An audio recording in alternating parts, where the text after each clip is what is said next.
ٹیلی gram کے founder پال dwarf نے ابھی ٹویٹ کر کے اناؤنس کیا ہے کہ وہ بھی اپنی انٹرنیٹ ڈومین سروس جو ہے وہ لانچ کرنے جا رہے ہیں. جسٹ لائک آپ اکثر ویب سائٹ جب اوپن کرتے ہیں تو آپ دیکھتے ہیں نا .com لکھا ہوتا ہے ویب سائٹ کے ایڈریس کے بعد, .net لکھا ہوتا ہے, .pk لکھا ہوتا ہے. اس طرح مختلف قسم کے ڈاٹ کے بعد جو آتے ہیں یہ ڈومین نیمنگ سروس ہوتی ہے.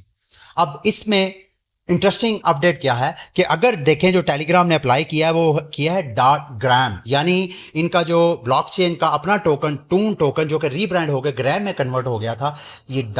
.gram نام کی ڈومین لانچ کرنے جا رہے ہیں. اور اگر میں غلط نہیں ہوں میری اسیسمنٹ یہ ہے کہ اگر ان کو یہ جو گروپ ہے یہ جو ڈومین سروسز وغیرہ کی پرمیشن دیتا ہے ICANN, اگر یہ ان کو اپروو کر دیتا ہے تو عین ممکن ہے کہ یہ جو گرام ٹوکن جو کہ ویکلی چارٹ پہ آپ کو نوز ڈائیو کرتا ہوا نظر آ رہا ہے مسلسل جب سے ٹیلی گرام کے اوپر جو ایئر ڈراپ اکانومی ہے سب سے تباہ ہے, اس کے بعد اس ٹوکن کا حال آپ دیکھ سکتے ہیں. عین ممکن ہے اگر ان کو یہ پرمیشن مل جاتی ہے تو پھر ٹیلی گرام اپنے اس گرام ٹوکن کی یوٹیلٹی اس کے اندر ایڈ کر لے کہ بھائی اگر آپ نے ڈومین بائی کرنی ہے یا اگر آپ نے کوئی ویب سائٹ لانچ کرنی ہے اور ہمارے پاس آپ نے ہوسٹنگ کرنی ہے تو آپ گرام ٹوکن کے ذریعے پیمنٹ کریں. تو میں سمجھتا ہوں یہ گرام ٹوکن کے فیوچر کے لیے ابھی تو صرف انہوں نے اپلائی کیا ہے,